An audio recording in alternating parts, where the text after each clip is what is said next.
What if it's true, as Kevin Phillips recently stated in an article in Harper's, that ever since the 1960s, Washington has gulled its citizens and creditors by debasing official statistics, the vital instruments with which the vigor and muscle of the American economy are measured?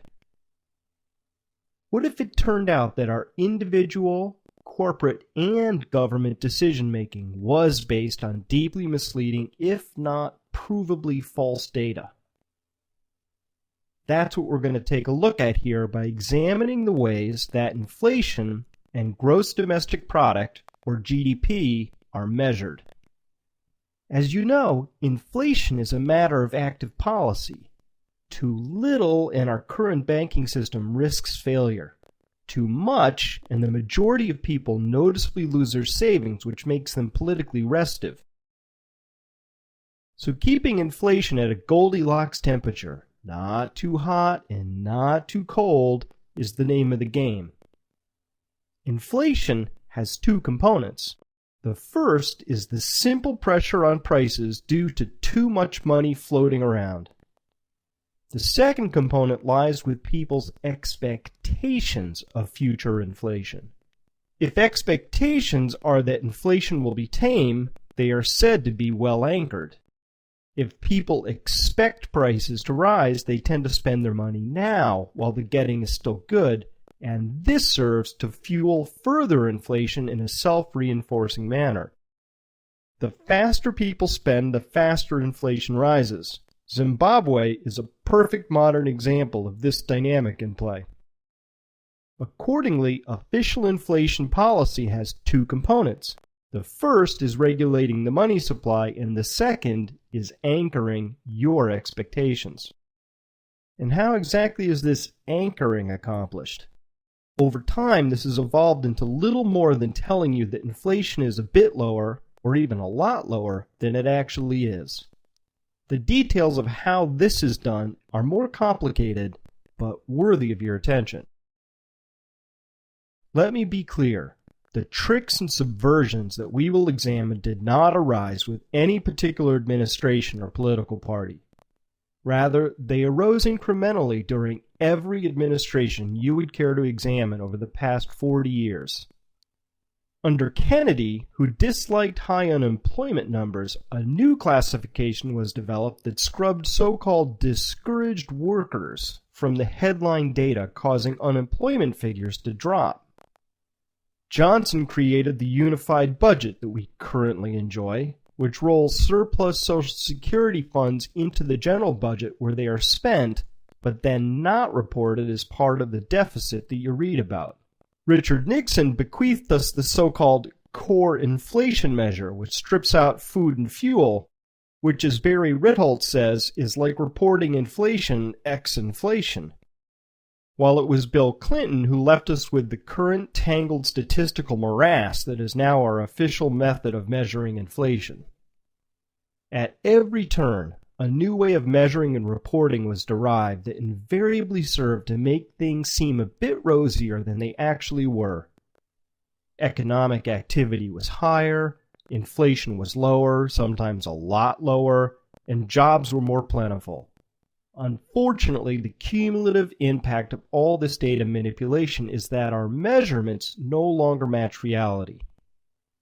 We are, in effect, telling ourselves lies, and these fibs serve to distort our decisions and jeopardize our economic future. So let's begin with inflation, which is reported to us by the Bureau of Labor Statistics, or BLS, in the form of the Consumer Price Index, or CPI.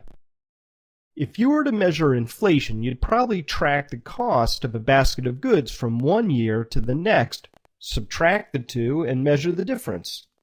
And your method would in fact be the way inflation was officially measured right on up through the early 1980s.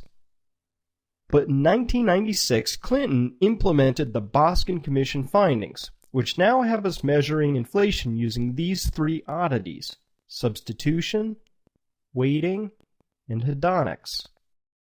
To begin on this list, we no longer simply measure the cost of goods and services from one year to the next because of something called the substitution effect. Thanks to the Boskin Commission, it is now assumed that when the price of something rises, people will switch to something cheaper. So anytime, say, that the price of salmon goes up too much, it is removed from the basket of goods and substituted with something cheaper like hot dogs. By this methodology, the BLS says that food costs rose 4.1% from 2007 to 2008. However, according to the Farm Bureau, which does not do this and simply tracks the exact same shopping basket of 30 goods from one year to the next, food prices rose 11.3% over the past year, compared to the BLS, who say that they only rose 4.1%. Now that's a huge difference.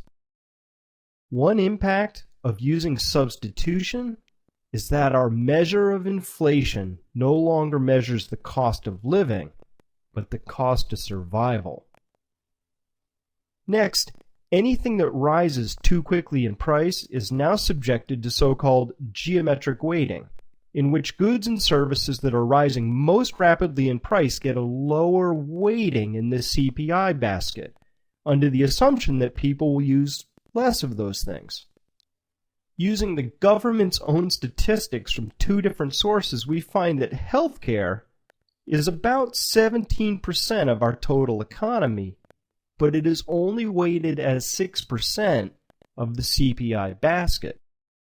Because healthcare costs are rising extremely rapidly, the impact of including a much smaller healthcare weighting is a reduction in reported inflation. By simply reinstating the actual level of healthcare spending, our reported CPI would be several percent higher. But the most outlandish adjustment of them all goes by the name hedonics, the Greek root of which means for the pleasure of. This adjustment is supposed to adjust for quality improvements, especially those that lead to greater enjoyment or utility of the product, but it has been badly overused. Here's an example. Tim LaFleur is a commodity specialist for televisions at the Bureau of Labor Statistics, where the CPI is calculated. I'm guessing he works in a place that looks like this. In 2004, he noted that a 27-inch television selling for $329.99 was selling for the same price last year, but was now equipped with a better screen. After taking this subjective improvement into account, he adjusted the price of the TV downwards by $135, concluding that the screen improvement was the same as if the price of the TV had fallen by 29%. The price reflected in the CPI was not the actual retail store cost of $329.99, which is what it would cost you to buy, but $195. Bingo! At the BLS, TVs now cost less and inflation is heading down. At the store, they're still selling for $329.99. And hedonics are a one-way trip. If I get a new phone this year and it has some new buttons, the BLS will say that the price has dropped. But if this new phone only lasts 8 months instead of 30 years like my old phone, no adjustment will be made for that loss. In short, hedonics rests on the improbable assumption that new features are always beneficial and are synonymous with falling prices. Over the years, the BLS has expanded the use of hedonic adjustments and now applies them to everything from TVs to automobiles, washers, dryers, refrigerators, and even to college textbooks. Hedonics are now used to adjust as much as 46% of the total CPI. So what would happen if we were to strip out all the fuzzy statistical manipulations and calculate inflation like we used to do it? Luckily, John Williams of shadowstats.com has done exactly that, painstakingly following each statistical modification over time and reversing their effects. If inflation were calculated today the exact same way it was in the early 1980s, Mr. Williams finds that it would be running closer to 13% than the currently reported 5%. This is a stunning 8% difference, which explains much that we see around us. It explains why people have had to borrow more and have been able to save less because their real income was actually a lot lower than reported. A higher rate of inflation is consistent with weak labor markets and growing levels of debt. It fits the monetary growth data better. So many things that were difficult to explain under a low inflation reading suddenly make a lot of sense if inflation is assumed to be higher. The social cost to this self-deception is enormous. For starters, if inflation were calculated like it used to be, Social Security payments, whose increases are based on the CPI, would be 70% larger than today. Because Medicare increases are also tied to the CPI, hospitals are increasingly unable to balance their budgets, forcing many communities to lose services. These are real impacts. But besides paying out less in entitlement checks, by understating inflation, politicians gain in another very important way. Gross domestic product, or GDP, is how we tell ourselves that our economy is either doing well or doing poorly. In theory, the GDP is the sum total of all value-added transactions within our country in any given year. Here's an example, though, of how far from reality GDP has strayed. The reported number for 2003 was a GDP of $11 trillion, implying that $11 trillion of money-based, value-added economic transactions had occurred. However, nothing of the sort happened. First, that $11 trillion included $1.6 trillion of imputations, where it was assumed that economic value had been created, but no actual transactions took place. The largest of these imputations was the value that the owner of a house receives by not having to pay themselves rent. Did you follow that? If you own your house, the government adds how much they think you should have been paying yourself in rent to live there and adds that amount to the GDP. Another is the benefit that you receive from the free checking provided by your bank, which is imputed to have a value because if it weren't free, then you'd have to pay for it.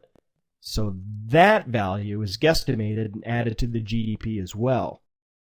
Together, just these two imputations add up to over $1 trillion of our reported GDP. Next, the GDP has many elements that are hedonically adjusted.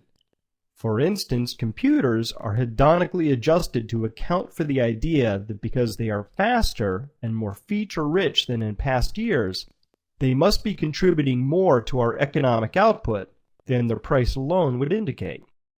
So if a $1,000 computer were sold, it would be recorded as contributing more than $1,000 to the GDP. Of course, that extra money is fictitious in the sense that it never traded hands and it doesn't exist. What's interesting is that for the purposes of inflation measurements, hedonic adjustments are used to reduce the apparent price of computers. But for GDP calculations, hedonic adjustments are used to boost their apparent price. Hedonics, therefore, are used to maneuver prices higher or lower, depending on which outcome makes things look more favorable. So, what were the total hedonic adjustments in 2003? An additional whopping $2.3 trillion. Taken together, these mean that $3.9 trillion, or fully 35% of our reported GDP, was not based on transactions that you could witness, record, or touch. They were guessed at, modeled, or imputed, but they did not show up in any bank accounts because no cash ever changed hands. As an aside, when you hear people say things like, our debt to GDP is still quite low, or income taxes as a percentage of GDP are historically low, it's important to remember that because GDP is artificially high, any ratio where GDP is in the denominator will be artificially low. Now, let's tie in inflation to the GDP story. The GDP you read about is always inflation adjusted and reported after inflation is subtracted from it. This is called the real GDP, while the pre-inflation adjusted number is called the nominal GDP. This is an important thing to do because GDP is supposed to measure real output, not the impact of inflation. Here's an example. If our economy consisted of producing lava lamps, and we produced one of them in one year, and one of them the next year, we'd want to record our GDP growth rate as 0, because our output is exactly the same in both years. So, if we sold a lava lamp for $100 one year, but $110 the next, we'd accidentally record a 10% GDP increase if we didn't back out the price increases. So in this example, the real lava lamp economy has a value of $100, while the nominal lava lamp economy is $110. And because we're trying to measure the real economy, inflation must be removed from the picture. Now we can begin to understand the second powerful reason that DC loves a low inflation reading. It's because GDP is expressed in real terms. It works like this. In the third quarter of 2007, it was reported that we experienced a very surprising and strong 4.9% rate of GDP growth. At the time, there were many proud officials declaring that certain tax cuts or these programs or whatnot were responsible for this excellent news. Less well reported was the fact that nominal GDP was 5.9%, from which was deducted the jaw-droppingly low inflation reading of 1%, giving us the final result of 4.9%. In order to believe this 4.9% figure, you have to first believe that our nation was experiencing a 1% rate of inflation during the same period that oil was first approaching $100 a barrel, and inflation was obviously and irrefutably exploding all over the globe.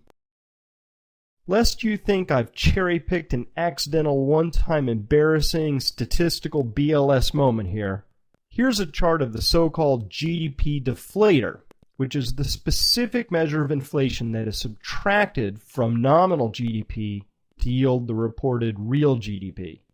As you can see, for the past 15 quarters, the Bureau of Economic Analysis has been serenely and systematically subtracting lower and lower amounts of inflation, which simply flies in the face of both real-world inflation data and common sense. Remember, each percent that inflation is understated equals a full percent that GDP is overstated. If this is not lying to ourselves, then delusional is the next word that comes to my mind. If, instead, we make our own assumptions about inflation, or we use those of John Williams and subtract these from the reported GDP numbers, then we find that we've been in a solid recession for quite a while now. Suddenly a lot of things that were difficult to understand make perfect sense. Contracting businesses, rising foreclosures, job losses, rising budget deficits, falling tax revenues, declining auto sales, all of these are consistent with recession and not expansion. The same sort of statistical wizardry that we've just explored here is performed on income, unemployment figures, house prices, budget deficits, and virtually every other government-supplied economic statistic you can think of. Each is laced with a long series of lopsided imperfections that inevitably paint a rosier picture than is warranted. We are now in the midst of a fearful credit crisis, a bursting bubble, and the first wave of boomer retirements, and solid, credible information is what we need as a beacon to find our way out. To close with Kevin Phillips again, our nation may truly regret losing sight of history, risk, and common sense. I couldn't agree more. Well, that's it for Fuzzy Numbers. Join me next time for peak oil and its relationship to our economic future.